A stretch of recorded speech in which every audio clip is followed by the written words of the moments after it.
So welcome to my YouTube channel. That's what we call The Good Life, and that's exactly what this channel is all about. It's all about improving your life through growing your own fruit and vegetables, and for me to try and inspire people to grow a little bit, or maybe to grow a lot if that's what you want to do. So lots of people have been asking me, what can I sow and plant in December? Now there are some options out there that you can do. First of all, I'm going to say you don't have to be sowing and planting lots of things over the winter months if you don't want to, if you've only just got started.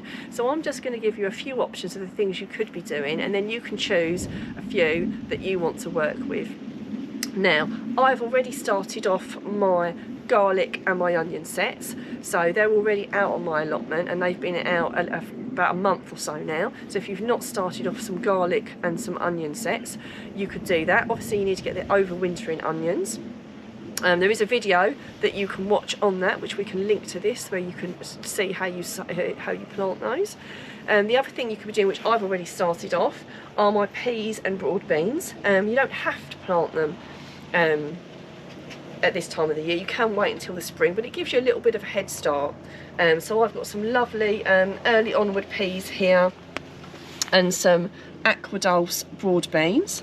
So these can be just planted straight out into the ground, but there's a high risk that they could get damaged by pests or if the weather was really, really bad. So even though they are frost hardy, they can only take so much. So I've started mine off in my summer house. It's not heated, so you don't need it to be heated, you just need it to be in a protective environment. So that's where mine are. I've just brought them out on the table just to show you. And one top tip on if you do decide to sow some of these, I put them in a container and I soak them in water overnight. I drain the water off, and then I put them between some damp tissue until they've just started to sprout. When they've just started to sprout, I then pop them in the module trays, and I find that I get much better germination that way. As you can see, loads of peas have germinated.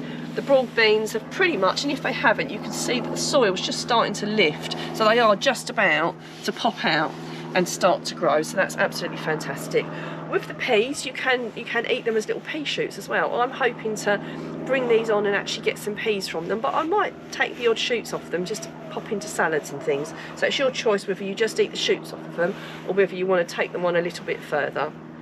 So other things you could be doing is you could start off some onion seeds in a greenhouse if you wanted to do that. I always buy onion sets, I've got to say. I've never done seeds. I'd love to know if any of you guys prefer seeds or onion sets. I always do the onion sets only because most of them are treated, so they're less likely to get pest and disease, is the general thinking behind that. The other thing you can be growing, and I'm definitely going to be having a bash of this. Now these, obviously you grow on a sunny windowsill, or if you've got a heated greenhouse. I'm going to give some microgreens a go this year. I've never done it before. Everyone's really talking about them, so it's got me really thinking it could be a good thing. And I've got some pak choy, some mustard oriental, some basil and some chicory. So at some point, either this month or next month, I'm going to be giving microgreens a go. So on a sunny windowsill, so most of us could do that. Most of us do have somewhere we can start those off. So I'm really looking forward to that. Something else you could be starting off is some aubergines and some peppers, if you wanted to. Again, don't feel obliged to start them off this early, but if you wanted to, you could start some aubergines and some sweet and hot peppers off if you wanted to. If I'm honest, my last lot, I bought some grafted plants, and I got such a good amount of produce off of it, and it was recommended to me by someone who's an RHS trained gardener, that I'm actually probably going to stick to the grafted ones. But if you want to try some aubergines and some peppers, you could do that as well if you wanted to.